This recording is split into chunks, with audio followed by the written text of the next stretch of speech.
From the passenger seat, Alistair watched his friend Sterling speed towards the massive puddle, a cruel grin spreading across his face. He thought it was just another one of Sterling's reckless stunts, a harmless if idiotic prank.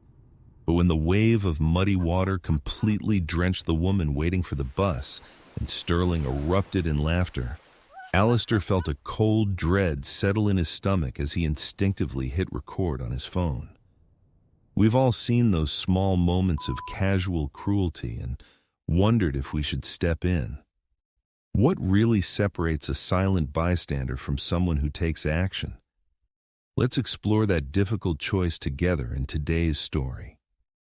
The roar of the engine was matched only by the roar of Sterling's laughter.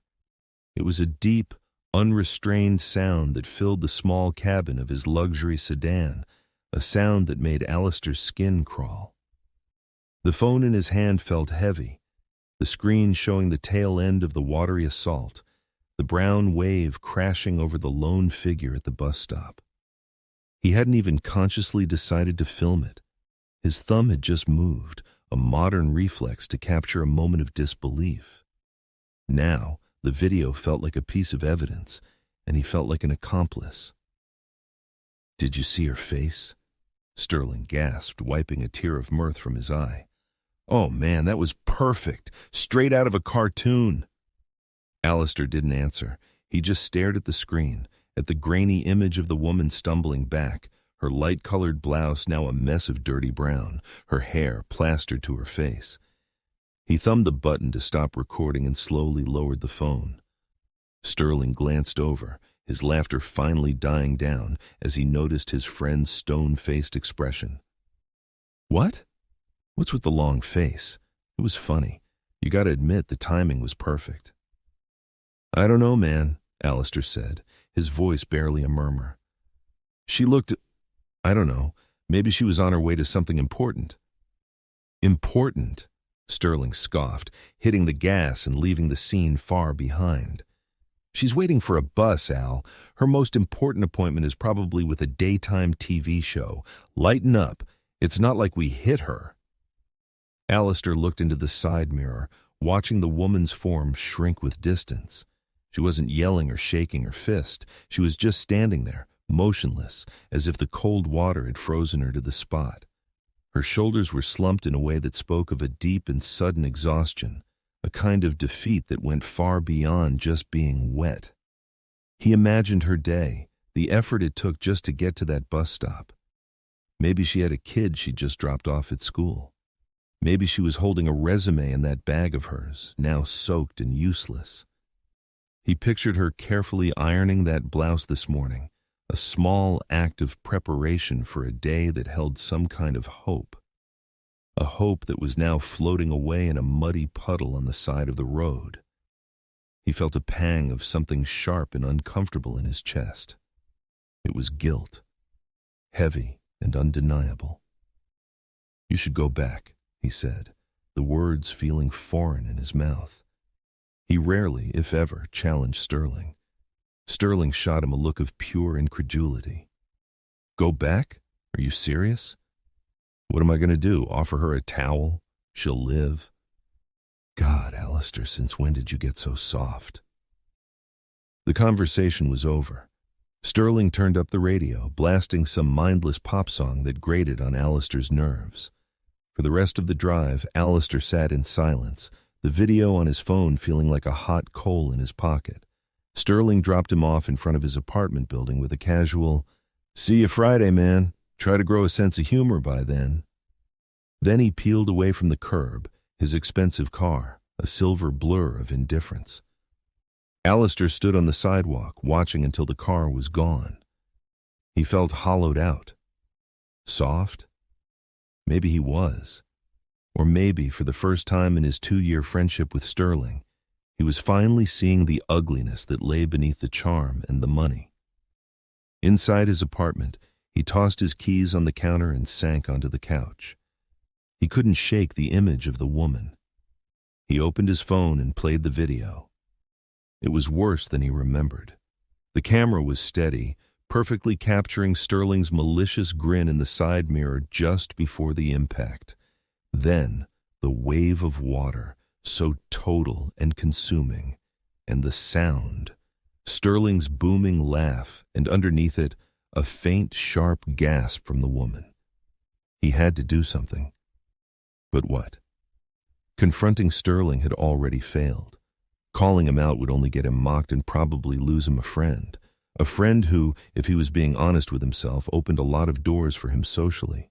Sterling was confident, connected, and fun, as long as you weren't the target of his jokes. Alistair had always been on the safe side of that line, the quiet friend who laughed along and enjoyed the ride. Today, the ride had made him sick. He paced his small living room, the video looping in his mind. Why was he so afraid of Sterling? He thought about how they met, through a mutual acquaintance. Sterling had taken him under his wing, inviting him to parties, introducing him to people. Alistair, who was always a bit awkward and unsure of himself, had been grateful. He'd enjoyed the reflected glow of Sterling's confidence. He realized with a sinking feeling that he had been so afraid of being cast out of that glow that he had let his own moral compass rust over. He had become a passive follower, a yes man. And today, he had stood by and said nothing while a stranger's day was carelessly ruined for a cheap laugh. No more, he whispered to the empty room. He couldn't be that person.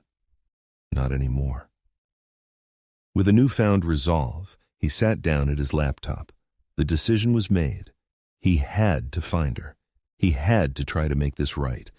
He remembered the street signs at the intersection near the bus stop. It was in a neighborhood called Oak Creek. He typed Oak Creek Community Forum into the Facebook search bar. A private group with a few thousand members popped up. He requested to join, and a few minutes later, a notification informed him he'd been approved. His fingers hovered over the keyboard. He had to be careful. He didn't want to expose himself or make the situation worse. He decided an anonymous approach was best. He created a new post. This is a long shot, but I'm looking for information. Did anyone in the Oak Creek area witness a woman being intentionally splashed by a silver sedan near the corner of Maple and 5th around 10 a.m. today? I was a passenger in another car and saw it happen. I have information that might be helpful. He hit post and felt his heart hammer against his ribs. He had crossed a line. There was no going back now. For the next hour, he refreshed the page every 30 seconds, his anxiety growing with each passing minute of silence. He started to think it was a stupid idea. Who would even see it? Then, a notification popped up. A comment. It was from a woman named Genevieve. I think I know who you're talking about. My neighbor Brenda came home around that time, completely soaked and crying. She lives next door to me. She had a big job interview today and was devastated. A wave of relief washed over Alistair, so intense it made him dizzy. It was real. She was real. Her name was Brenda. Another comment appeared, this time from Brenda herself. That was me. Who is this? Alistair's hands trembled as he typed a private message to her. Hi, Brenda. I'm the person who made the post. I'm so sorry about what happened to you this morning. I was the passenger in the car. I know saying sorry doesn't fix anything, but I need you to know that it wasn't right, and I haven't been able to stop thinking about it. He waited. Minutes felt like hours. Finally, the 3 dots appeared, indicating she was typing. Her reply was short. Thank you, but there's nothing to be done. Alistair knew he couldn't leave it at that. There is, he typed back. I have a video of the whole thing. The driver's face is visible. So is his license plate. He attached the file and hit send, his finger hesitating for only a second. He had just handed a loaded weapon to a complete stranger. Brenda's response came a few minutes later, and it wasn't what he expected. It was a phone call. He answered tentatively. Hello? I just watched it, she said, her voice tight with a mixture of shock and anger. I didn't know he was laughing. The quiet defeat in her earlier message was gone, replaced by a raw, wounded fury. He laughed, like it was the funniest thing in the world. I know. Alistair said softly. I'm so sorry. Sorry? She shot back, her voice cracking. Why were you even friends with someone like that? Why didn't you do something? Why didn't you stop him?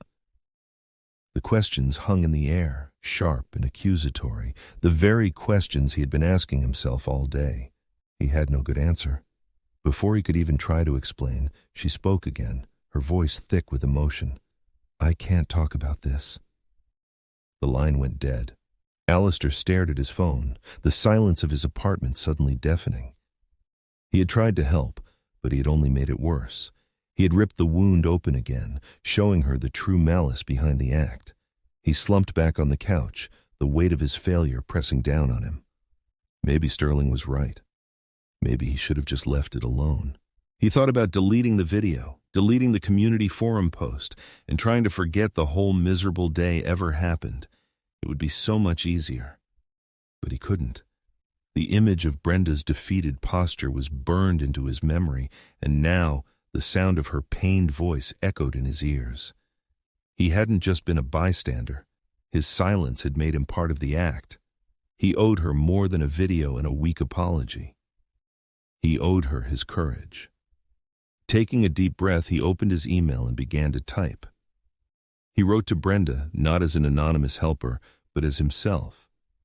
He explained his friendship with Sterling, his own cowardice, and his deep regret. He didn't make excuses. He just laid it all out, the ugly, uncomfortable truth. He ended the email by saying, You deserve justice. The video is yours to do with as you see fit. If you decide to go to the police, I will go with you. I will give a statement. I will testify in court. I will do whatever it takes to make this right. He hit send. He had done everything he could. The next move was hers. The next morning, Alistair woke up to a text message from an unknown number. It was Brenda.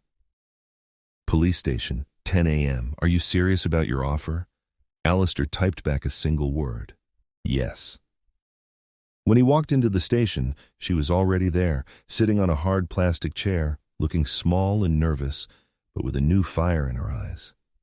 She gave him a small, hesitant nod. When they were called back to speak with an officer, she presented the video. The officer watched it, his expression hardening as Sterling's laugh filled the small office. He looked from the phone to Alistair. And you were the passenger? Yes, sir, Alistair said, his voice steady. I'm prepared to give a full statement.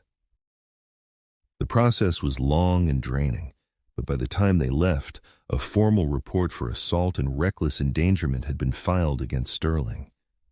As they stood on the steps of the police station, blinking in the bright afternoon sun, Brenda turned to him. Thank you, she said. I couldn't have done that alone. Later that afternoon, Alistair was scrolling through the Oak Creek community page when he saw it. A new post with a picture of Sterling's silver sedan being hooked up to a tow truck. The location tag was the parking garage of Sterling's high-powered consulting firm.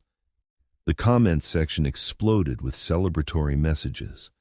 One user, who worked in the same building, confirmed it. Sterling had been escorted out of his office by 2 police officers in front of everyone. He had been arrested.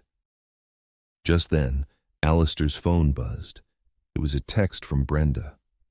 They got him. A feeling of profound relief, clean and pure, washed over Alistair. It wasn't triumph. It was the quiet, satisfying click of a moral balance being restored. The story didn't end there. A few days later, Brenda messaged him again. The local news had picked up the story from the community forum. The segment highlighted not just Sterling's arrogance, but also Brenda's resilience. The owner of the very company she was supposed to have interviewed with had seen the broadcast. He was appalled by what had happened and impressed by her resolve. He had called her directly. I start Monday, she wrote, as the new logistics manager. He said anyone who could handle a day like that with so much grace was exactly the kind of person he wanted on his team. Alistair smiled, a genuine, unburdened smile.